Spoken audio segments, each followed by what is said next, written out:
Bonjour à tous. Euh, on peut commencer. On va passer un petit quart d'heure ensemble sur un sujet moins technique, mais par contre qui force à se poser des questions. Parce que depuis qu'on est petit, en fait, on se pose des questions. Moi, j'ai 2 enfants à la maison, donc des questions, on en a pas mal. Et en plus, c'est toujours au moment où on n'est pas disponible, forcément. Je ne sais pas si vous avez déjà remarqué ça. Genre dans les bouchons, on est là en train de conduire, on s'énerve. Il y a une petite voix derrière. Papa, comment il fait pour voler la 380 vu qu'il est trop lourd Alors, on explique, on essaie de se débrouiller un peu en expliquant l'importance de l'avion. Ça, c'est assez facile à expliquer. Mais la dernière fois, j'ai eu au supermarché, donc on faisait la file, alors forcément, il y a le petit vieux devant qui fait son petit caddie, machin. Puis là, il y a toujours mes petites voix qui dit Papa, c'est quoi l'exoplanète la plus proche de la Terre Bah là, comme ça, je sais pas trop. Bon, nous, quand on était gamin et qu'on posait ça à nos parents comme question, on devait rentrer à la maison. Et du coup, on regardait, je sais pas si ça vous parle, aux vieux d'entre nous, les tout l'univers. Voilà. Alors ça, c'était génial, parce qu'on du coup, on avait la réponse en cherchant, etc. Le problème, c'est que ça, c'était pas actualisé. On n'avait pas le contenu toujours à disposition, donc il fallait être chez nous, etc. Mais l'humanité a inventé Internet. Donc maintenant, dès qu'on a une question, on sort le téléphone dans la poche, pratique. Et on sait que du coup, pour répondre à la question de mon fils, c'était Proxima Centauri B qui est à 4,2 années-lumière de la Terre. Donc voilà, ça pue Alors après, il y a d'autres questions qui arrivent. Notamment, après, qu'est-ce que c'est qu'Internet? Donc on a regardé, on est allé sur Wikipédia directement, vu que sur Internet, on a tout ce qu'on veut.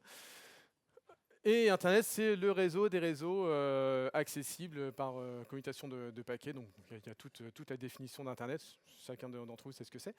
Et concrètement, on n'a pas d'idée de ce que ça peut donner au niveau physique, même si on l'utilise tous les jours.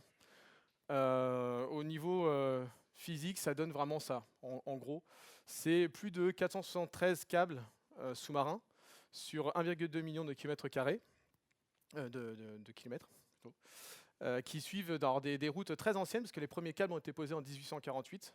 Et il y a eu le premier message qui a été effectué entre les États-Unis et la Grande-Bretagne, entre la reine d'Angleterre et le président américain. Ils ont échangé 510 caractères, il me semble. Ça a transité dans les câbles en 16 heures, la réponse. Alors forcément, maintenant, avec la fibre optique, tout est beaucoup plus rapide. D'ailleurs, on préfère la fibre optique aux communications satellitaires, et on a 98% à peu près du trafic d'Internet qui passe par les câbles. Donc les câbles, en plus, on en remet tous les ans des nouveaux, à peu près 20 ou 30 par an en plus. Donc beaucoup appartiennent à Google, Facebook, Amazon. Chacun essaie de mettre leur câble pour transiter plus de données possible. Pour acheminer les données qu'on produit chaque jour. Donc chaque jour, en fait, on produit 2,8 quintillons de données. Alors, par ordre d'idée, un quintillon, c'est 10 puissance 18. Donc là, on a 10 puissance 18 octets par jour. C'est vraiment une estimation, mais ça fait en gros 10 millions de Blu-ray si on devait les graver chaque jour, ces données-là. Et si on les empile, ça fait 4 tours Eiffel. Donc par jour, c'est une quantité assez astronomique de données. Évidemment, pour toutes ces données, pour les acheminer, et pour que nous, on puisse les voir, il faut des terminaux, il faut des infrastructures.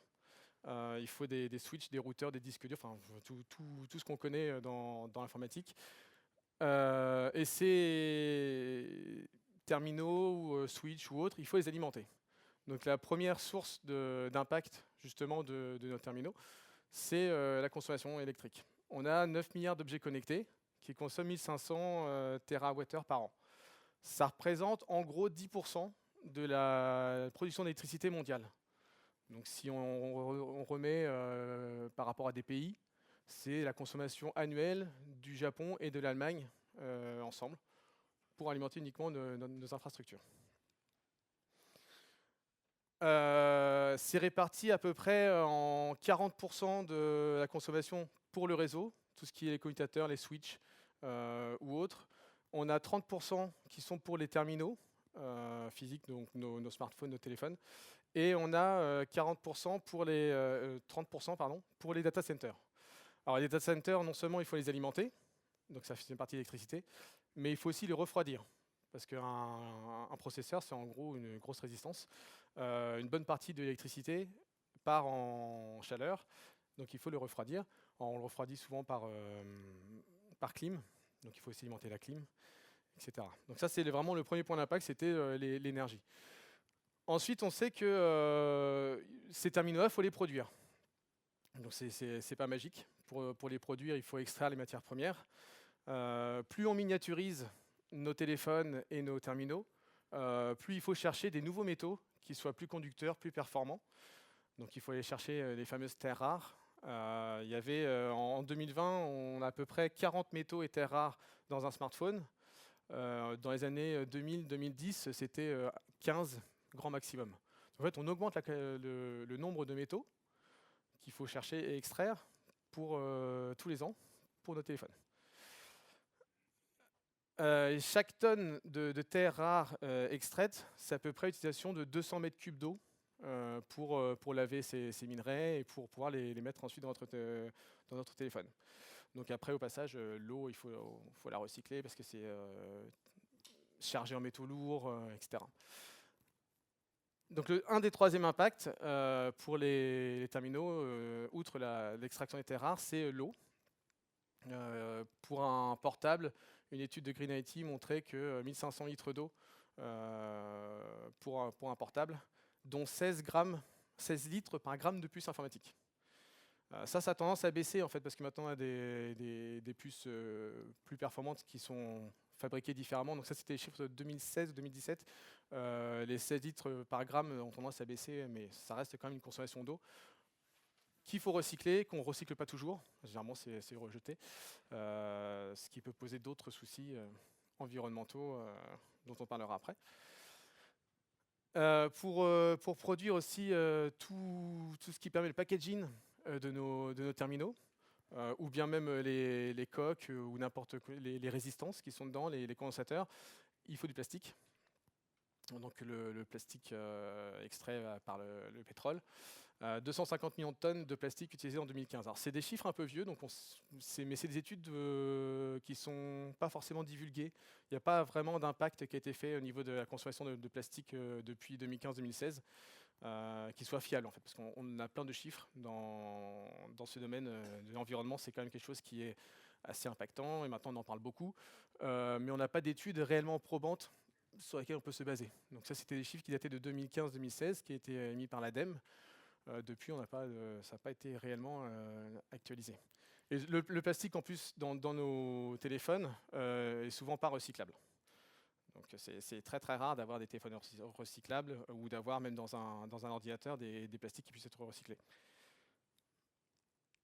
Et on recycle que 12,5% des déchets électroniques au niveau global. La plupart du temps, c'est brûlé sur place. C'est pour récupérer tout ce qui est or, argent, cuivre. Ça, en le brûlant, on peut récupérer... Il y a plus d'or et d'argent dans une tonne de déchets électroniques que dans une tonne de minerais purs qu'on peut trouver dans une mine. Donc en fait, là, on a un constat un petit peu assez pessimiste quand même. On se dit, oui, là, on est quand même un peu mal barré. Dans le futur, ça continue comme ça. Là, c'est foutu. Là, on va tous mourir. Jamais écrit à l'avance, pour personne. Votre futur sera exactement ce que vous en ferez. Alors faites qu'il soit beau pour chacun de vous. Voilà, donc comme disait Doc, il y a des solutions.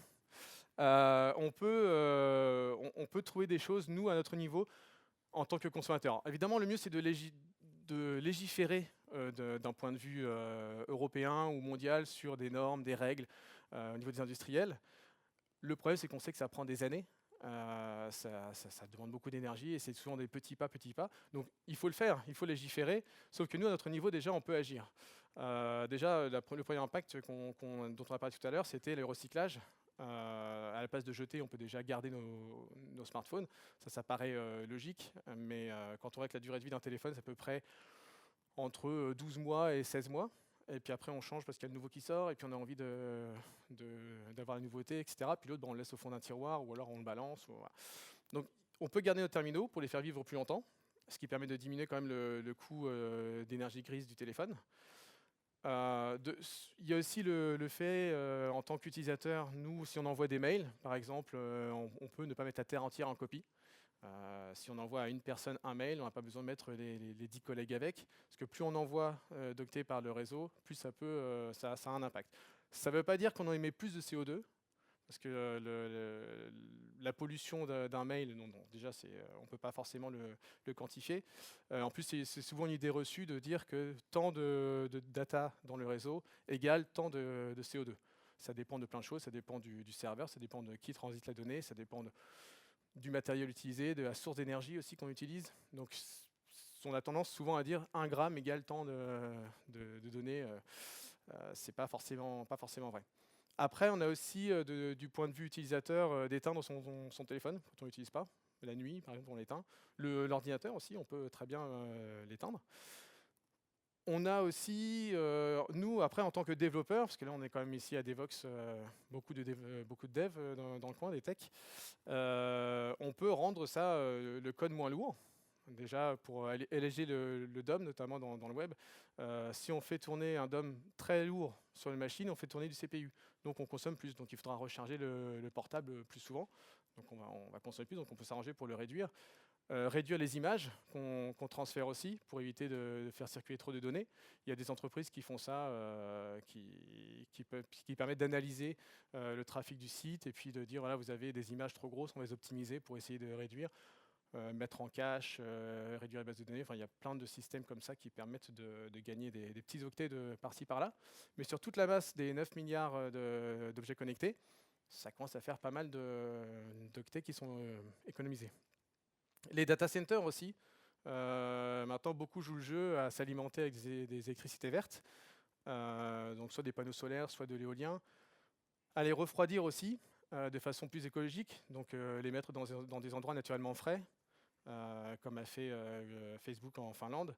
Alors après, ça cause d'autres problèmes, hein, parce que si on les met dans du permafrost et qu'on fait fondre autour le permafrost, ça crée d'autres soucis, mais au moins on a résolu un problème. Après, on voit ce que ça donne sur la suite. Il y a aussi Microsoft qui avait fait une expérimentation dans un silo ils avaient mis donc une centaine de serveurs dans un cylindre fermé, hermétique, immergé, pendant 2 ans. Et ils l'ont ressorti après pour voir comment se comportaient les serveurs intérieurs. Ils ont monitoré. Il y a aussi eu d'autres. Donc c'était assez concluant, parce que ça consomme très peu d'électricité pour tout refroidir. Après, d'autres soucis, justement, sur la faune dans le lac où ils avaient immergé leur serveur externe. Il y a des problématiques qu'on peut résoudre, mais ça en crée d'autres à côté. Donc, tout l'enjeu, en fait, de ça, c'est pas de se dire, de toute façon, on arrête le numérique, c'est foutu, on arrête. On ne pourra pas l'arrêter, il faut le continuer.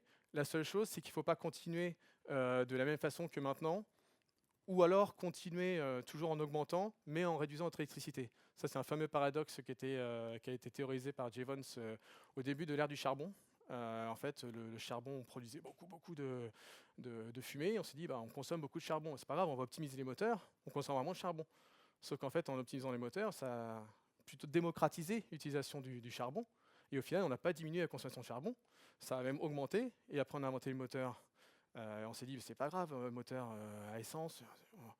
Du coup, on a diminué les moteurs à essence, puis, etc., etc. Donc là, si on diminue notre consommation électrique, il ne faut pas non plus que ça, en efficacité énergétique, il ne faut pas non plus que ça augmente la consommation globale tous les ans. Donc c'est vraiment, gardons le numérique, mais essayons d'adopter des petits gestes qui peuvent changer les choses à notre niveau, et de légiférer vraiment d'un point de vue global, au niveau des industriels, sur les bonnes pratiques, et contraindre un peu les dérives. Merci.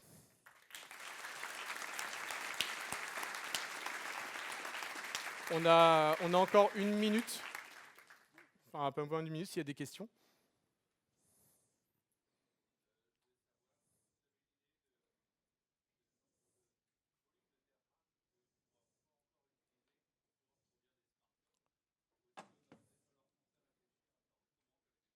Est-ce qu'on a une idée du volume de terres rares qui reste encore disponible, ou s'il va falloir penser à changer Alors les recycler, pour l'instant, on n'est pas capable. À première vue, on n'est pas capable de recycler les terres rares. On en trouve des nouvelles qui sont plus accessibles, des nouveaux procédés aussi, parce que maintenant les puces sont plus fabriquées de la même façon qu'il y a encore même ne serait-ce que 5 à 6 ans. Donc on essaie de changer justement les pratiques, mais on n'est pas capable de recycler les terres rares pour l'instant.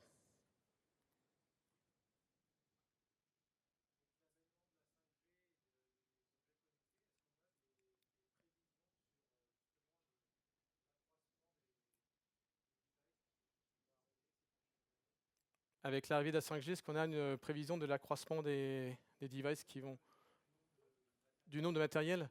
Il y a des prévisions qui sont faites, mais encore une fois, c'est des prévisions, donc c'est un peu au pif. Par contre, ce dont on est sûr, c'est que ça ne va pas diminuer, en fait. La consommation ne diminuera pas. On peut la stabiliser, mais ça va pas diminuer, surtout avec l'arrivée de la 5G. Donc, je pense que ça augmentera. Peut-être un peu plus doucement que maintenant, mais ça continuera d'augmenter, oui. Est-ce qu'on a encore le temps de répondre aux questions? Non? Ok, c'est bon. Merci.